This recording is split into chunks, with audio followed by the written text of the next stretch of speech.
नमस्कार साथियों, सफल आईएएस में आपका हार्दिक स्वागत है।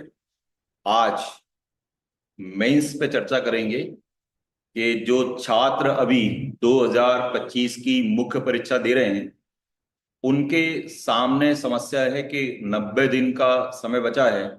तो इस 90 दिन के अंदर वो क्या करें जिससे उनका प्रश्न बेहतरीन हो जाए। तो साथियों, दो तीन टिप्स मैं आपके लिए बता रहा हूं, हो सकता है आपके क्या हो काम के आए।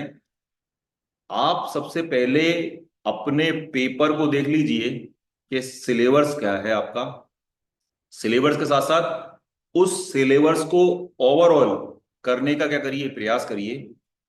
ओवरऑल करने के बाद रिवाइज को क्या करिए, तेजी से करिए, क्योंकि आप जब तेजी से रिवाइज करेंगे तो जो आपका सिलेबस है वह आप दिन में कई बार क्या होंगे, रिवाइज कर लेंगे।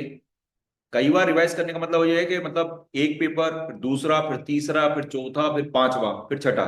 तो किसी भी स्थिति में आप इस प्रकार से बांट लीजिए कि आपका कम से कम एक खंड एक दिन में क्या हो, कम से कम रिवाइज हो जाए।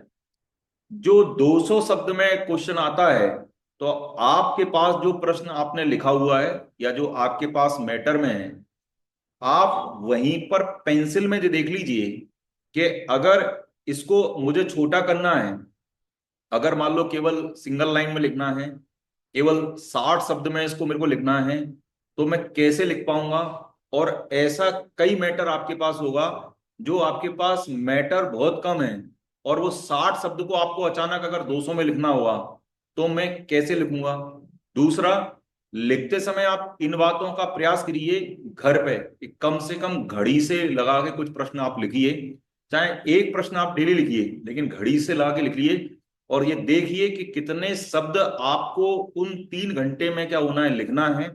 और क्या आपकी स्पीड इस प्रकार की बन रही है कि आप उसको क्या हो कर पा रहे हो। साथ में ये भी देखिए कि लिखते समय किसी प्रकार की कोई अशुद्धियां तो नहीं हो रही हिंदी में। राइटिंग को सुधारने का प्रयास करिए, क्योंकि अगर आपकी कॉपी को एग्जामिनर ने फोकस रूप से पढ़ा तो आपको दिक्कत होगी। सरसरी तौर पर पढ़वाइए उसको, यानी अगर राइटिंग बहुत खराब होगी तो एग्जामिनर पढ़ने के लिए उसके अंदर जाएगा, और जब डेप्थ में जाएगा तो आपके अंदर उसमें से क्या होगा, गलतियां क्या होगा, निकालेगा। तो प्रयास हमारा ये है कि बड़ा क्वेश्चन अगर छोटे में आ जाए तो उसको किस प्रकार से लिखेंगे, या छोटा क्वेश्चन है उसको अगर हमको 200 में लिखना है तो उसको हम किस प्रकार से लिखेंगे। दूसरा, अशुद्धियां नहीं हो, कोमा कहाँ लगाना है, पूर्णविराम कहाँ लगाना है, कहाँ परिभाषा देना है, निष्कर्ष किस प्रकार से देना है, ये सब चीजों को आप कर लीजिए। और चूंकि 90 दिन का है, आपको लगता है कि आपको कहीं पर जाकर टेस्ट दे सकते हैं, तो आप बिल्कुल प्रयास करिए। लेकिन मेन चीज ये है कि सफल आप तभी होगे जब आपको जो सिलेबस है, वो सिलेबस का जो यूनिट है वो आपको अगर ढंग से याद नहीं है, अगर वहां आप सोचने बैठे तो आप बाहर हो जाओगे। दूसरा, किसी भी स्थिति में यह समझ लीजिए कोरी कॉपी पर नंबर नहीं मिलते। और जब कोरी कॉपी पर नंबर नहीं मिलते तो पेपर किसी भी स्थिति में आपका छूटना नहीं चाहिए। आपको 101% पूरा पेपर अटेंड करना चाहिए। ठीक है, अगर कुछ चीज ऐसी हैं जहां नहीं आ रहा तो जो आ रहा है वो आप लिखिए वहां पर। क्यों? क्योंकि किसी भी स्थिति में आप पूरी कॉपी छोड़ोगे, सीधे नंबर चले गए।